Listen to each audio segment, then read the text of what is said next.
Magandang araw, bagong Pilipinas at welcome muli sa isa na namang makabulang episode ng Straight from Team PNP kung saan nilalapit namin sa inyo ang mga kwento ng katapangan, malasakit at tunay na serbisyo ng ating kapulisan. Ako po ang inyong tagapagbunay, Police Captain Cherry Vicente. Samahan niyo kami sa isa na namang edisyon ng ating programang Straight from Team PNP Facebook Live dito sa Police News Network. Sa ngalan po ng pamunuan ng Philippine National Police, sa pamumuno ni Acting Chief PNP Police Lieutenant General Jose Melencio Nartates Jr. at sa liderato ng ating Pangulong Ferdinand Bongbong Marcos Jr. at sa Direktor ng Police Community Relations, Police Major General Roderick Augustus Alba, at sa Direktor ng Police Community Affairs and Development Group, Police Brigadier General Marvin Joe Saro, Sir. Muli magandang araw po sa ating lahat. Ngayong araw, atin pong kilalanin ang isa sa mga bagong pinarangalan bilang 2025 Metrobank Foundation Outstanding Filipino Police Awardee. Isang prestihiyosong pagkilala na iginawad lamang sa piling guro, sundalo at pulis na ang paglilingkod ay lumalampas sa tawag ng tungkulin. At kasama po natin ngayon ang isa sa 3 opisyal ng PNP na ginawaran ngayong taon. Mula sa Directorate for Plans bilang PNP Liaison Officer for Legislative Affairs, isang leader na hindi lamang nakilala sa kanyang matatag na serbisyo, kundi maging sa kanyang mga inisyatiba na nagbigay inspirasyon sa kapwa pulis at komunidad, walang iba kundi si Police Colonel Frederick E. Obar. Sir, good morning po. Welcome po sa Straight from Team PNP. Sir, una sa lahat, congratulations po sa inyong award. So bago sir tayo magkwentuhan, sir, baka gusto niyo muna pong bumati sa ating mga manonood po. Okay, siyempre, unang-una, babatiin ko muna ang pamilya ko sa La Union. Naimbang nga daw yun dito. Lalo na siyempre sa kabiyak ng aking puso. Yes, sir. Si Madam Adora Obar. Of course, mga kababayan ko dyan sa San Juan, La Union, the surfing capital of the Philippines. Magandang umaga sa inyong lahat. Of course, lastly, yung atin pong personnel ng DPL, Directorate for Plans, especially doon po sa ating Legislative Affairs Center. Magandang umaga sa ating lahat. Magandang umaga po sa lahat. Nabati po natin si Ma'am po, Ma'am Obar. Good morning po. Sir, from DPL po pala tayo, sir. Ano sir yung bago natin talakayin si Metrobank, sir? Paano po tayo nag-start sa service, sir? Paano ako nag-start sa Yes, service? Sir. Yes, sir. Well, of course, professionally, I'm a medical officer. I am a medical person. I am a medical technologist by profession. And then I entered the Philippine National Police Academy. And from there, I started my career sa Special Action Force, and the rest is history hanggang sa napunta tayo sa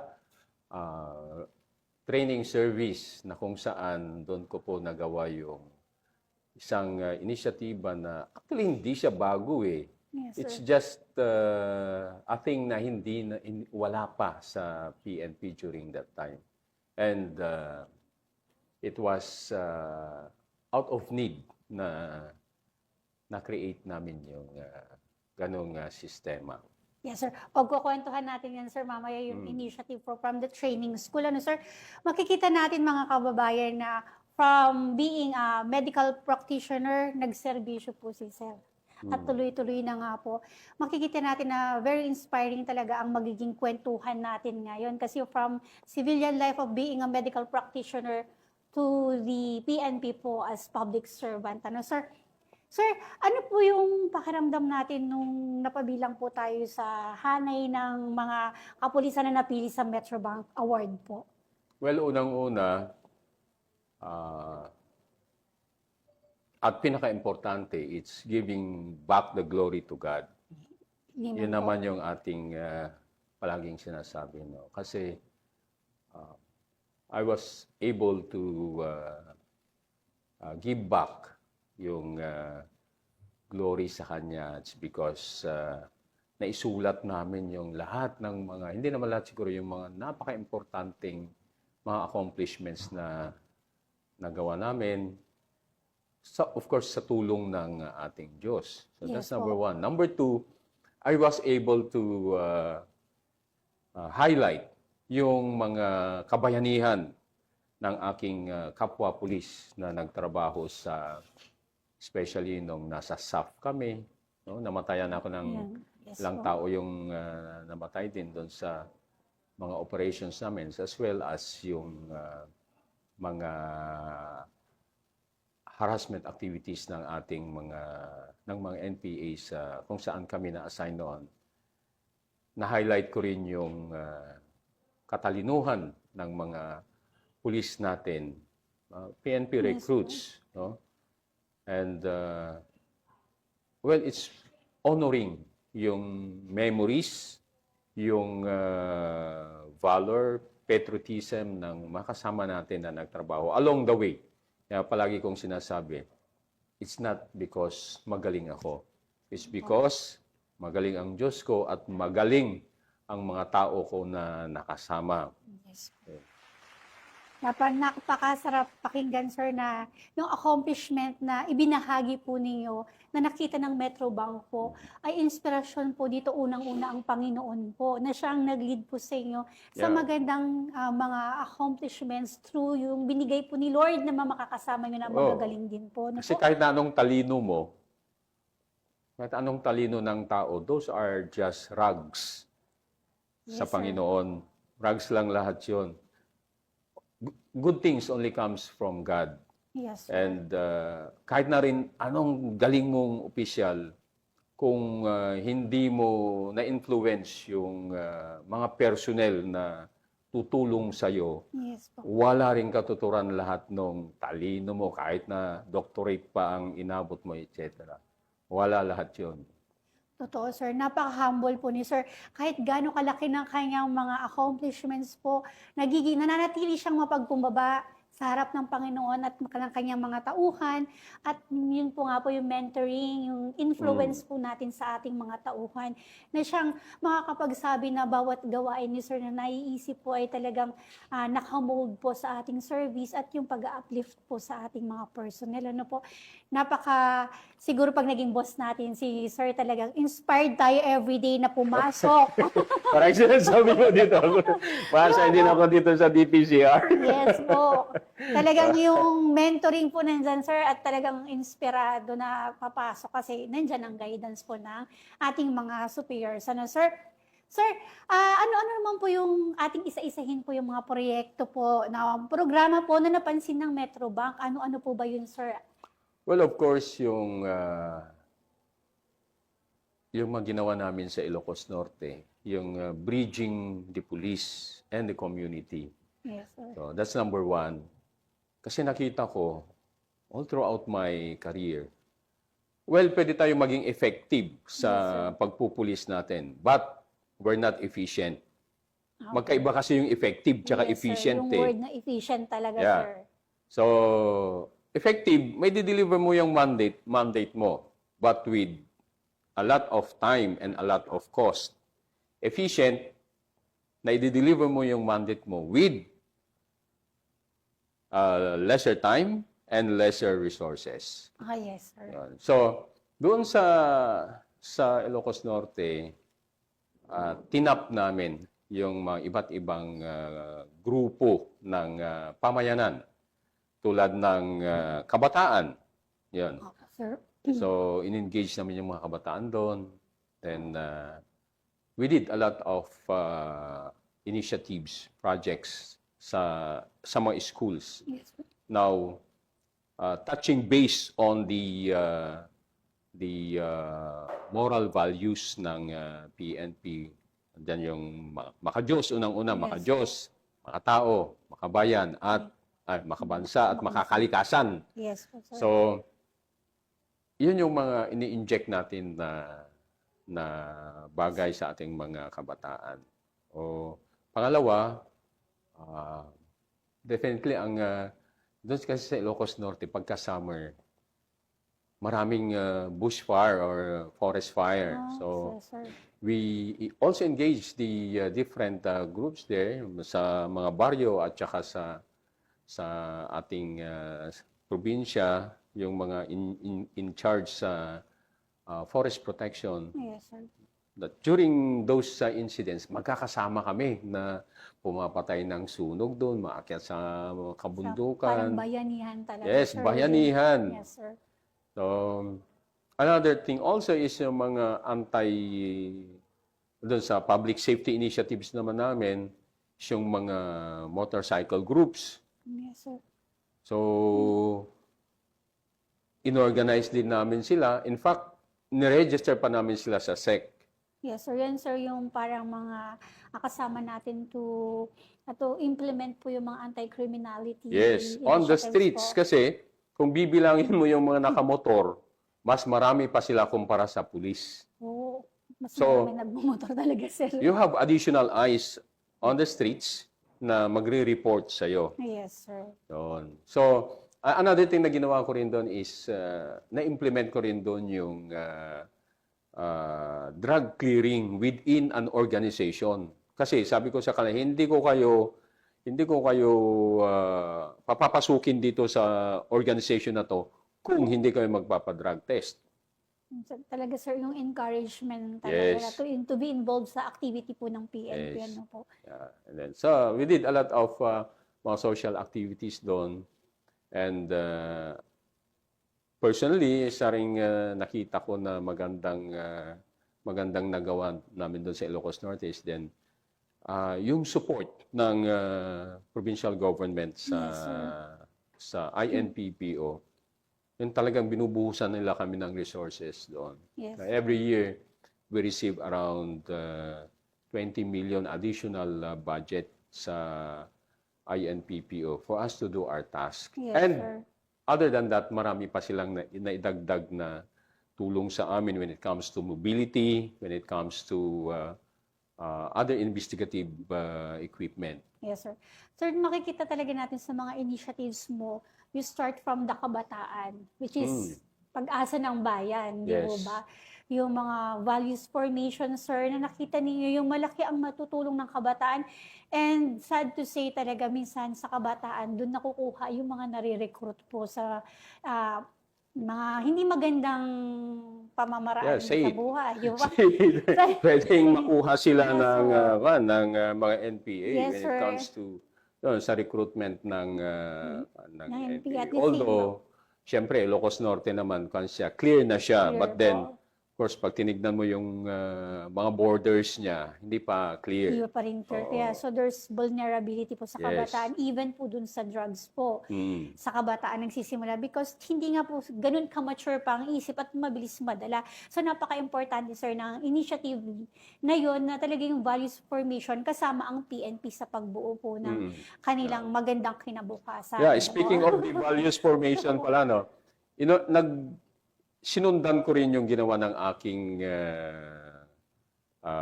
predecessor, siyempre si Colonel Julius Suribena. Is also very active na talagang in-engage niya yung religious groups doon. Yes po, importante po. Sila yung kasama namin na nagkakandak ng value formation sa mga estudyante, sa mga lahat ng groups na organized namin. Yes. So, nakakatuwa, sir, pakinggan kasi pag sinabing PNP, parang usually sa barangay lang yan.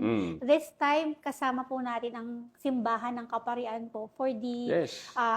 mobilizing our youth and to form good values. Aside from that, merong mga binanggit po kayo kanina, may kalikasan naman. Kung makikita po natin yung achievements po ni sir, yung accomplishments with his personnel, talagang holistic. We have the values formation po, environment protection, at the same time po yung nagawa po ninyong pagsama-samahin po yung LGU po to support po yung ating mga PNP projects kasi napaka-importante, sir, yung katulad kanina na nabanggit ninyo, yung anti-criminality. At the same time, dapat ma-prosecute sa court. Diba, sir, yung tuloy-tuloy na trabaho natin na hindi magagawa with the support of the LGUs.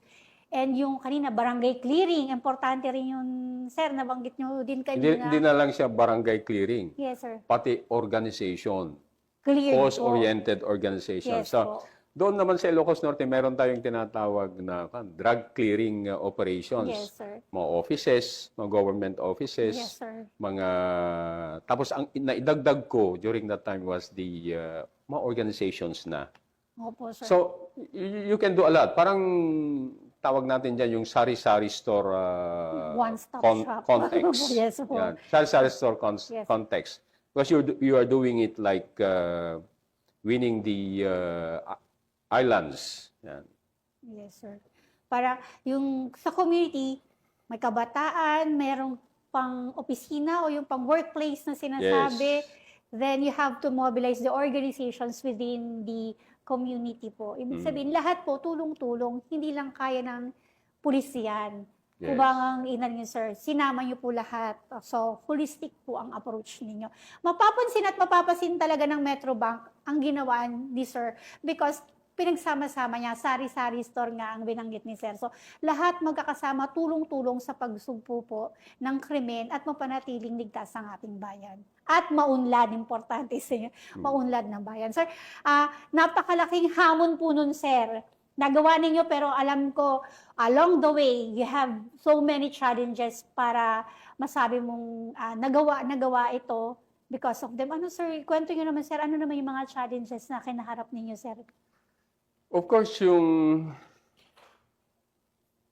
have to win the hearts and minds ng community, ano. And there are always struggles on that. Kasi ang tingin nila sa police is,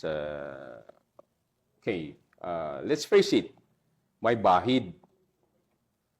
So, kailangan mo siyang hindi automatic yung engagement. Kailangan kasi consistent. Yes, sir. Na maayos yung engagement mo sa kanila kasi kung parang patsi-patsi lang na hindi na sila maniniwala sa iyo at pag wala silang nakikitang pagbabago then that's nothing. And yun nga sa Ilocos Norte yon. But then ang talagang tinignan nila na isang initiative namin noon ay yung virtual learning system. Wow. This virtual learning system is was first done sa RSTU 3. During that time, dumaan tayo sa COVID-19. So Yes, there's sir. a lot of restrictions. And way back then, naisip ko yung ginagawa namin sa UN mission. Sa UN mission kasi, meron kaming self-paced study o courses na ginagawa. So, pupunta ka lang doon sa school and then or sa office mo, then punta ka doon sa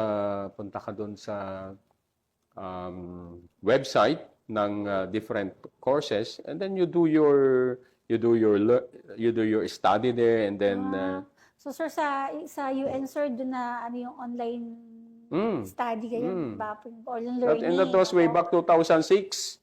Sabi ko, bakit hindi natin ginagawa dito? Wow. Kasi puro face-to-face yung ginagawa Wala natin pang COVID that time, Yes. sir, 2006. Wala pang kaya COVID. may online learning. So, napuwersa ako na gawin yon nung nagkaroon na ng COVID. Yes, sir. Because I have, how many? 1,400 OGTs? Mga sir. FTP namin noon. Sa Region 3, sir. Sa Region 3. Parang isa ako doon, sir. And then sabi ko, how will I continue the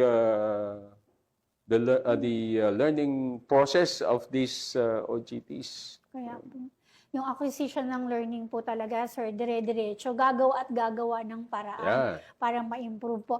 Talagang masasabi talagang kapansin-pansin at that time, sir, kasi hindi pa natin na-utilize ang internet, yung wifi, though may mga Facebook na at that time. May Zoom na may tayo Zoom na noon, but po then noon. it's more of the mga conferences, Yes ganun. po. Pero hindi siya ginagamit ganun na ginamit sa As learning tool learning po. tool Yes, o sir. learning platform. Yes, sir. Yun. So yun, what we did was I selected 10 ITMS OGTs. Yes. Ito, mapiling-pili ito 10. Ngayon, mga official na sila eh. So sabi ko, ganito ang gusto ko So kinonceptualize ko, then sila yung gumawa ng program. Oh, yes, sir. And then meron din ako mga estudyante noon na members ng training service. Yes, So sir. mga teachers naman yung mga yon. So in-encode nila lahat doon yung mga training materials. Oh, Gumawa rin sila ng mga questionnaires to test kung naintindihan nga ng estudyante yung kanilang mga pinag-aaralan. yes, sir. Yun. So Kayo meron po. tayong materials, meron tayong testing Yung sa evaluation, sir. pang-evaluate ng kanilang natutunan. Yes, sir. So sa inyo pala, sir, nagmula ang hybrid learning. Yeah, Kasi actually, it's a dahil- hybrid learning kasi Yes, dahil limited yung oras namin noon na magturo dahil karamihan ng mga estudyante namin noon, silang in charge sa checkpoints. Yes. So kasi puro lockdowns eh. So we cannot do much teaching during that time. So sabi ko, okay, sige. Nung nabuo na namin yung program, pinagamit namin ngayon. Tinest run namin, test run. Tapos, tsaka namin ginamit during their final evaluation. Yes, sir. Napakaganda kasi nun, sir, dahil yung mga exam, sir, kahit naka-checkpoint, ipinopost po, sinasagutan po at the same time. Tapos, through online learning, nagkakaroon doon ng discussion. So, dahil nga, sir, yun lang challenge that time talaga yung internet connection. Yeah, internet connection. Pero kasi siya eh. Web-based kasi siya. So, hindi ganun na, I mean, signal is not The problem, sir. Oo. Parang, sir, nakapost siya sa web, kung kailan ka free, dun sasagutan, sir. Or we have bibigyan the kita ng schedule. bibigyan kita ng access. Yes, sir. You access the program and then you do your reading during anytime na gusto mo, kahit na nasa banyo ka, nasa Yes, sir. quarters ka, doon magbabasa ka, magre-review ka. Then kung during examination period, ang test run namin doon is nilagay namin muna sila sa isang malawak na area and they use their cellphones sa pagsasagot nila. Yes, sir. Doon. Sir, Ang maganda doon, kung 200 yung estudyante mo, 200 sets din yung gagawin ng system. yes, sir. So hindi kayo pwedeng magkopyahan. Yes, sir. Yung integrity, sir, ng exam nandun Yes. talaga during that time. Pero malaking oras talaga ang ginamit at effort po doon para masimulan po natin ang online learning at napapakinabangan naman po ng ating Yeah. organization. It took us 3 months para mabuo namin yung program and then we were able to pilot test it. Yes, sir. So lahat ngayon, sir, ng pinaghirapan ninyo during the pandemic days, nagagamit natin ngayon pang kasalukuyan at tuloy-tuloy pong nag-i-improve. Buti na lang, sir, talaga naisip ninyo at hindi na stop talaga ang learning. We always find way na paano matututo ang ating mga estudyante at kapwa. So, kung hindi ganun kalaki, sir, ang pagmamahal sa serbisyo, sir, ang pagmamahal sa estudyante, syempre mas gusto na lang nating ipahinga, di po ba? Kasi pandemic Yeah. naman, no movement. And yet, we think of an initiative na talagang tuloy-tuloy po dapat ang learning. Walang anumang sakuna o sakit ang makakapigil po to learn. Yeah. Yes, sir. Ako, naniniwala ako na ang mga magagaling na official, makikita mo yan in times of Distress, sir. big challenges. Yes, sir. Doon mo makikita yung nag-iisip at yung gumagawa. Totoo, sir. Okay. Sir, talagang makikita natin kayo, sir, talaga yung pagbibigay ng inspirasyon, sir. Kasi hindi yung within 3 months, may mga kakilala, sir, pero kung paano mo bubuuhin yung team mo, to make that program. Talagang yung sabi yung guidance ni Lord, sabi yung nga sir kanina, binigay niya sa iyo yung ganong knowledge to form that team para mag-create ng programa para sa ating education. It's God's providence Yes, sir. para sa panahon na yon. Imagine, timing na meron akong mga ITMS OGTs, meron din akong training service OGTs. Yes, So sir. paano nagkasabay-sabay yung mga Mga dapat na yung mga tamang tao na yon. Oo. So sabi ko, really it's God's providence. Yes, sir. At the same time, nandun kayo, sir, you utilize their talents through God's providence nga po. And gusto kong idagdag Yes, doon is yung participation also ng community. Totoo, sir. During that time, wala naman kami extra budget for hardware. No, wala kaming kasi kailangan mo ng computers. Kailangan mo ng laptop. Yes, sir. So, what I did was to outsource yung mga kailangan namin. So, humingi ako ng assistance sa mga lending associations natin. Yes. Humingi rin ako ng assistance sa community. As well as, it's both technical and hardware. So, mayroon din akong school doon na tinap. So, yun din yung tumulong sa akin. Kung baga naging consultant ko yun. Yes, sir. Napakaganda, sir, ng initiative during that pandemic na pagsama-sama niyo sila, no, sir? Iba rin talaga, sir, yung masasabing, yung influence po ninyo, yung convincing power niyo po na, wow, dapat involved pa rin dito ang community kasi PNP alone, kahit may ITMS ka, meron ka pong training service po to provide po yung module or yung knowledge to make the program, but without the software po, kung hindi po tayo nag-outsource po. Diba, Yeah. lahat talaga, sir, makikita mo talaga yung kailangan, di ba po? Yeah. And I would just like to cite one learning that I had during my stay at the Asian Institute of Management when we were taking up our Yes, sir. masters in development management. There's a concept there na when you think of a certain initiative, you don't start with the resources. Kailangan, tignan mo muna ano yung, bimocracy is patres, ang tawag namin. Ano ba ang vision mo? Ano ba ang mission mo? Ano ba ang objectives mo? Anong key result areas mo? Ano yung mga programs mo? Ano yung mga initiatives mo? And then, at the end, ang pinakadulo doon is resources. Yes po. Sabi ng boss ko noon, si Janal Binag, huwag kang magsimula sa resources kasi pag nakita mo na walang resources, titigil ka kaagad. Totoo, mawawalan kayo sa Mawawalan ka na mawawalan ka na ng Drive po. drive kasi nakita mo kaagad yung big challenge na walang pera. Hindi siya Wala akong feasible. magagamit. Pag binigay mo sa director mo, sasabihin niya, wala tayong pera para dyan. So, sabi ko, sige, huli yung resources. Yes, sir. Oh. Talagang you will utilize po yung available po na. Kung like ano yung available manpower dyan. po. You have the talents. Yes, You sir. have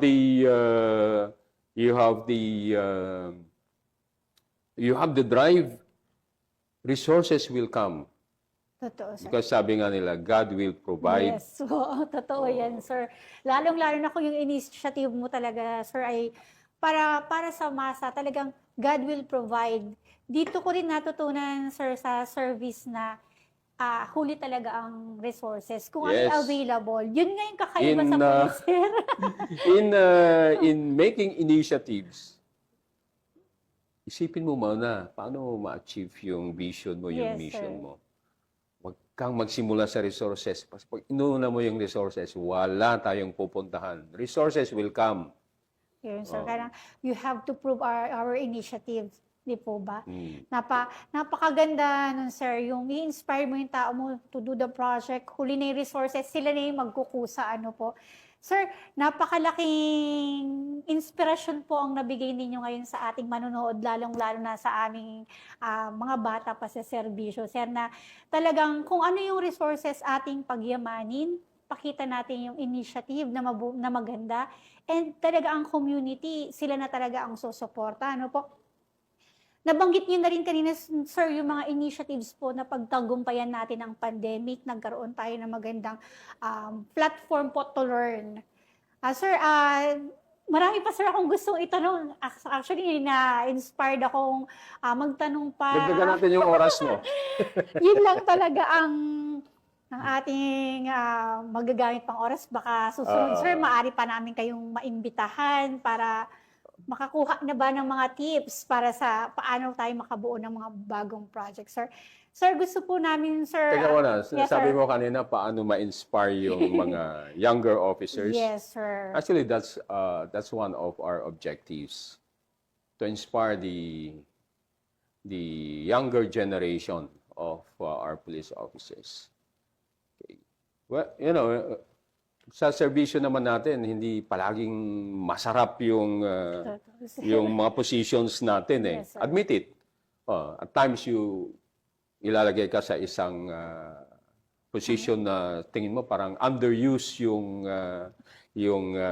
talents mo. No? So, yung iba, they wallow in bitterness. Mindset mo. Mapait yung bakit ganito? Snappy naman ako. Bakit ako nailagay dito? Bakit Yes, ako? sir. You know, God is teaching you to do something.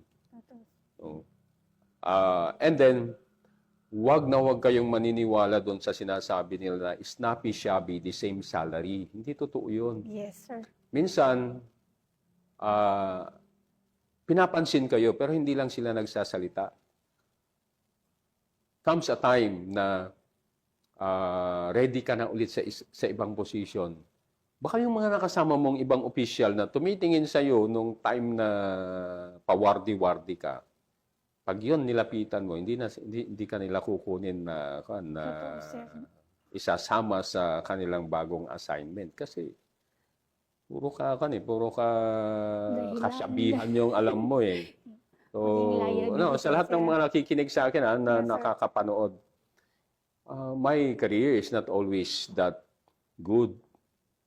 May dinaanan din ako na Mga bagyo, sir. hindi rin mga magagandang positions. But then, I use those experience to enrich my leadership skills. And this is me now. Don't wallow in bitterness. Pag napunta kayo doon sa hindi masyadong magandang position, it's time for you to do something good or excellently kasi malay nyo, yan yung magiging, diyan kayo mapapansin. Yes, sir. Doon pala lalabas yung talento talaga. Doon sir. lalabas yung talento nyo. Yes, sir. Doon sa mga positions na walang-wala. Ang tawag namin dyan ay www.com. Yeah? O kaya naman sa mga kasama natin sa serbisyo, talagang lahat ng challenges may pagkatuto, sir. Doon tayo magsisimulang Yeah. magiging magaling. And yun nga, malalaman natin kung ano yung purpose natin. Dahil yun po yung binigay ni God na pagsubok, di po ba? So everything we do it for It the has Lord a purpose. Po. Yes, it has a purpose. God di has po. a purpose doon sa position na yan. Kaya huwag tayong mawawalan ng pag-asa. Let's do our best para sa ating serbisyo. And at the end of this service, yung makapag-retire ka, sir, na hindi ka nakasuhan, it's an achievement. It's a reward Okay lang for na us. makasuhan ka. Provided, sir, na Basta nasa tama ka lang. yes, sir. Oh, that's Isa pa po that's my magandang message. hindi pwede. Ako pag nagtrabaho ka sa labas, huwag mong expect na hindi ka magkakakaso. Magkakakaso ka. Hindi ka magkakakaso kung hindi mo, if you won't dip your finger doon sa mga nangyayari sa community. I tell you, I faced cases. Yes, sir. Mga challenges. I've done it pero the good thing is I've done it properly. Yun yung Okay. number one dun, sir. You should do That's it number properly. one. Oh, you do it properly para kahit nakasuhan ka, May pagtatanggol mo sarili, sir. yung ginawa mo, yun yung magtatanggol sa iyo. Oh, yes, So, sir. sa lahat ng mga pulis, huwag kayong matakot sa kaso. Normal lang sa atin yung kaso. Yes, sir. Kasi kung ayaw niyong magkakaso, huwag kayong magpulis. Isa pa yun, sir. Isa pa yun, Huwag sir. kayong duwag. Kasi duwag lang yung ayaw magkakaso. Yes, Pero, sir. I mean, sa tama. Gawin niyo sa tama. Basta gumawa lang ng tama, sir. Oo. Talagang yung trabaho mong tama, yun ang magtatanggol sa'yo. Yes. Yun, magandang message yan, sir. Kasi marami rin na nawawalan din ng gana na magtrabaho. Nasa field na naman, magkakasuhan na naman tayo dito. Magkakakaso ka kung hindi mo gagawing tama yung trabaho mo. So, kaya importante rin po yung mga team leaders natin. We should also inspire our personnel at huwag yung lagi bang ipapaliwanag sa kanila yung paggawa ng tama ay hindi ka dadalhin sa maling sitwasyon. Though nandoon, sir, yung test. Kaya nga may kaso kasi may test doon. So yung pagsubok, sir, nandun. Pero with the guidance of our Lord at saka yung tamang ginawa, di po ba? So talagang hapa talaga yung kwentuhan Sa mga natin. nakikinig sa akin, nakailang human rights case ako Hindi ako umiwas sa kaso. Kasi kasama yan sa trabaho natin. Hindi sinukuan, sir, at hindi natakot para sa Yes. tama. Huwag tayong matakot para sa tama. Sir, salamat sa magandang mensahe. Isa po ako sa natuto sa iyong mga magagandang experiences at sa mga inspirasyon, sa mga salita pong nabilitawan sa amin ngayon sa mga kapulisan natin.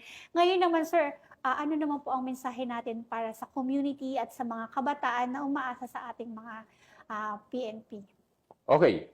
Sa mga kabataan naman, we need your support. Ang support na kailangan namin sa inyo ay gawin nyo yung tama. Huwag kayong maging pasaway. Yes, sir. That's the only, sa akin, mag-aral ng mabuti, huwag maging pasaway. Yon ang pinakamalaking contribution nyo sa ating society o sa ating kapulisan. Kasi wala kaming iimbestigahan eh. Or, another thing is, sabi nga natin, safety is hindi lang trabaho ng pulis yan. Trabaho nating lahat. Totoo, sir. Sa komunidad, alam mo na ngang mapapahamak ka, pupunta ka pa doon, hindi ko na alam kung anong klaseng utak meron tayo noon. Pero I would say na security is everybody's business or safety is everybody's business. No? So tulungan nyo kami na mapanatili nating payapa ang ating komunidad by supporting your police. And the number one support there is huwag kayong pasaway. Yes po. Mag-isip ng safety. Lalo na ngayon, ang pinaka-problema natin ngayon ay mga cybercrimes. Totoo, sir. Kaya kayo nabibiktima ng mga sindikato. It's because kayo ang nag-click ng cellphones nyo. So be responsible. Be responsible users. Yes, sir. Yun po. Tama. Napakaganda, sir, ng message ninyo. Napapanahon dahil digital age na. Even your projects po talagang for the digital ages po. Ano po. Sir, maraming salamat sa iyong mensahe. Gusto ko pa man pong makipagkwentuhan po. At kami dito sa studio, ang dami po naming napulot na aral mula po sa inyo. Ngunit kulang po sa oras. Kaya nagpapasalamat po kami ng marami sa inyo. Maraming salamat po, sir. We are so honored po na makasama po namin kayo ngayong araw. Dahil po, from training service po, din before si sir, talaga pong yung pagbibigay inspirasyon po talagang natutugunan po. At talagang ilan na kayong mga estudyante niyo, sir, na naging official po. Kaya po, thankful po sa RTMS. thankful po kami sa inyong guidance. Kaya po, ang trabaho po ng tapat po at tama po, yun po ang ating magiging sandata po sa panahon ng mga pagsubok. Ano po, sir? Sir, muli, taus-puso po kaming bumabati sa inyo ng congratulations at lahat po kami dito sa PKG po ay nagpupugay po sa inyong mga binigay po na inspirasyon po at mga initiatives po at sa inyong magandang serbisyo po. No, sir? Sa mga ganitong kwento, napatunayan po natin na ang pulis ay hindi lamang nagtatanggol ng batas, kung hindi tagapagtatag din ng pag-asa, kapayapaan at tiwala ng ating mga kabataan. Muli sa tanggapan ng tagapag-ugnay ng Pambansang Pulisya, ako po si Police Captain Cherry Vicente. Magkita-kita po tayong muli sa susunod na episode kung saan patuloy nating ilalapit sa inyo ang mga kwento ng malasakit, serbisyo at kabayanihan ng ating mga kapulisan. Dahil dito sa Bagong Pilipinas, ang gusto ng pulis, ligtas ka. At muli po, ito po ang Straight from Team PNP Facebook Live.